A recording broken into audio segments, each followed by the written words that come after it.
Fala, meus arretados, tudo bem com vocês? SPS ser arretado voltando a gravar vídeo aí depois de mais de 2 meses. É um prazer estar aqui de volta e a gente volta, infelizmente, para falar com a retomada do nosso Campeonato Brasileiro, do nosso futebol e a primeira derrota, São Paulo perdendo aí para o Flamengo 2-0 em pleno Maracanã. Vamos falar isso, obviamente, depois da vinhetinha que vocês estão com saudade, então solta a vinheta aí, DJ.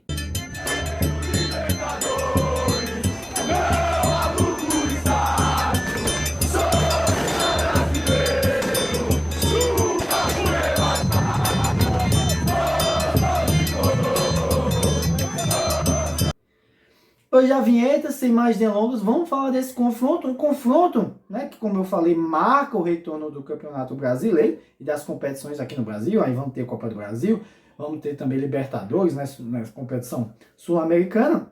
Mas eu começo falando primeiro desse cenário. Como é que é o cenário, né, que o São Paulo e o Flamengo voltaria ou retomaria? Você tinha um Flamengo, líder do Campeonato Brasileiro, Flamengo com um elenco muito forte, com muitas opções, Flamengo que joga o Mundial, estava em ritmo de competição, a gente viu isso, vou falar isso no jogo, sai mais forte, assim como os outros brasileiros desse Mundial. Para mim o Flamengo é eliminado, assim, até de uma forma, não vamos dizer precoce, mas o Flamengo, se muda um pouco suas características ali com o Bayern, podia ter mais jogo, poderia até ter passado, ao meu ver, mas acabou que não aconteceu. Então tem todo esse cenário positivo, lições aprendidas, o Felipe Luiz se consolidando cada vez mais, contra o São Paulo, que vem e continua uma bagunça do mesmo jeito. Jogadores tiveram férias, não estão no ritmo de competição, finalmente o Zubeldia saiu, alguns colegas pediram para eu fazer o vídeo.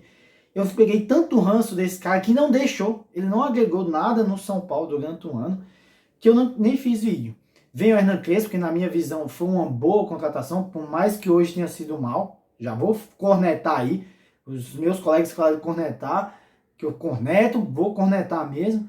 Então, com saídas como Matheus Alves, a base indo embora, não renovando com o Juan, então essa bagunça e ainda com um imbróglio, né, dessa rescisão aí do Zubeldia. Então, um cenário totalmente desfavorável para o São Paulo. Isso é antes do jogo. O jogo acontece, o Flamengo vence de 2-0.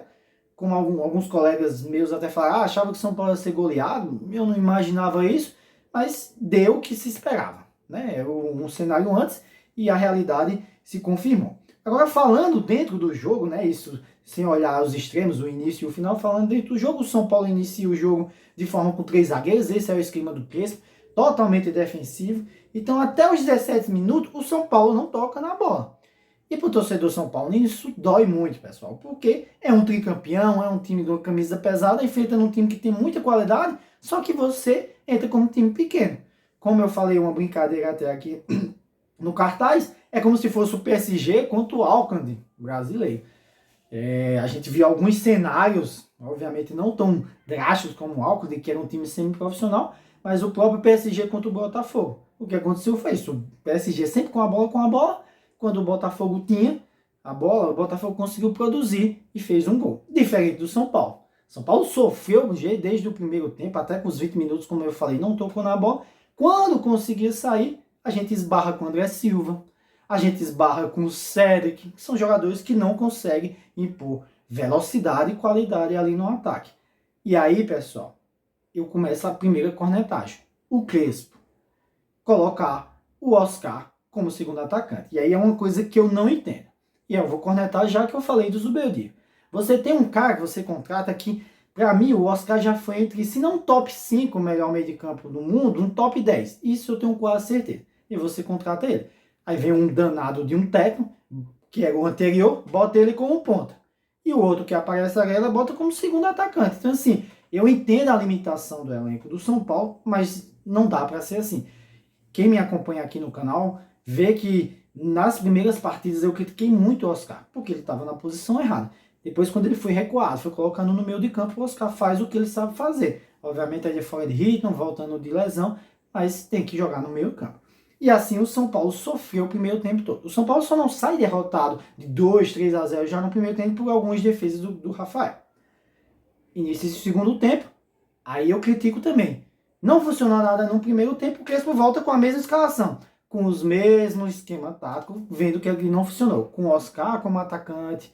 Então, o Flamengo, que não começa com a mesma intensidade no segundo tempo, mas o cenário é o mesmo. São Paulo tenta a bola, não consegue nada. O Flamengo, quando tem a bola, começa a pressionar. E ali perto dos 15, que foi quando saiu o gol, o Bruno Henrique com 60 anos, bota na frente e passa da zaga de São Paulo com extrema qualidade. O Arrascaeta chutando. Era um bombardeio, era uma pressão enorme. É questão de tempo para o gol sair.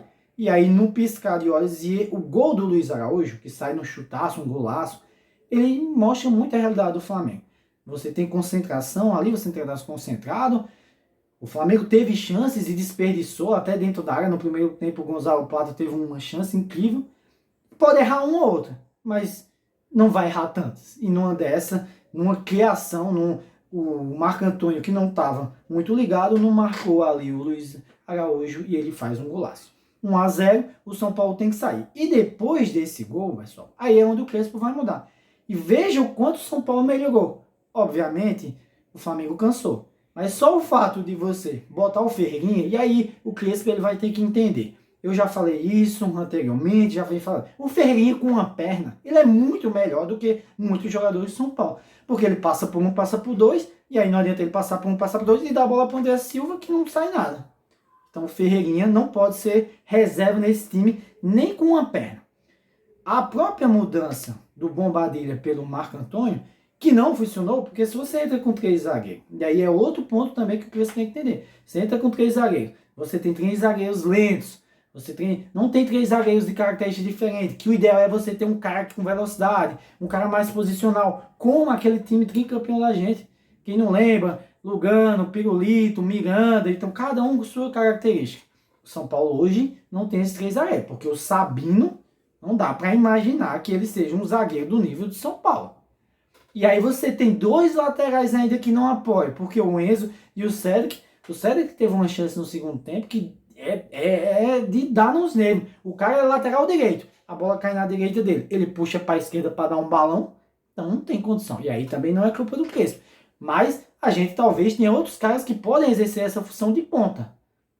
E aí no ataque, como eu falei, não dá para o Oscar ser como segundo atacante.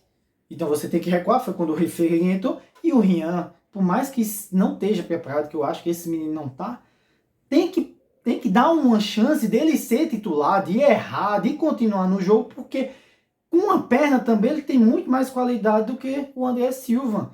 Então se o Crespo não perceber isso, com pouco tempo o Crespo tem que ir embora. Eu falei isso com os colegas meus. Né? Então é óbvio que é início, é muito início, então assim, mas eu não vou deixar de cornetar o Crespo, mas ele precisa entender isso, porque senão o São Paulo vai passar sufoco como passou no Flamengo. Então, todas essas mudanças que eu falei aí, ele entendeu um pouco no segundo tempo, fez isso, o São Paulo melhorou, só que aí num vacilo, mais uma vez o Luiz Araújo passa pelo Sabino como se fosse uma criança, chuta e a bola sobe e o atacante do Flamengo faz o segundo gol. Então, não, como eu falei, não é de se decepcionar, é um começo de trabalho para mim que pode dar frutos, mas a questão é que o Crespo tem que entender, até porque é um cenário diferente do que ele estava. Hoje o São Paulo beira o rebaixamento. Se antes ele saiu porque tinha muita competição, hoje o São Paulo vai ter que focar e vai ter que lidar com a competição do Campeonato Brasileiro, que é longa. E daqui a pouco tem Copa do Brasil e daqui a pouco tem Libertadores. Então, o Crespo tem que entender isso rápido. Se não entender, pessoal, infelizmente, o risco do rebaixamento ele vai continuar até o final e a gente vai ser eliminado nas competições, porque no mata-mata, qualquer falha pode ser essencial para uma eliminação. Então, esse é o cenário que eu vejo do São Paulo. Tem margem para melhor, obviamente é um começo de trabalho, mas é preciso ser rápido. E aí, pessoal, também não posso jogar essa culpa no Crespo, porque tem os jogadores, mas o pior, o que me deixa mais magoado é isso. Toda essa dificuldade que o São Paulo está nesse ano é culpa da diretoria. Porque há tempos que essas mudanças eram para já ter sido feitas. Há tempos que essa mudança era para ser feita. Principalmente estou falando dos Beldia. Obviamente hoje, até elenco, se a gente parar para analisar, o Crespo chega com um elenco até pior do que o Zubeldia trabalhava. Então se o Zubeldia a gente já estava achando, estava dando uma colher de chá porque não tinha elenco, o que é que a gente vai fazer com o Crespo? Infelizmente esse é o cenário do nosso São Paulo Futebol. Beleza? Então é isso que eu tinha para falar. Voltando às competições, vamos esperar tempos melhores, vamos com calma. Quarta-feira São Paulo enfrenta o Red Bull Bragantino e espero pelo menos um empate porque o São Paulo não pode deixar de pontuar mais no Brasileiro. Beleza? Então é isso. Fiquem com Deus. Se gostarem do vídeo, compartilhem, comente e curta, e uma excelente semana a todo mundo. Beleza? Fiquem com Deus, arretado.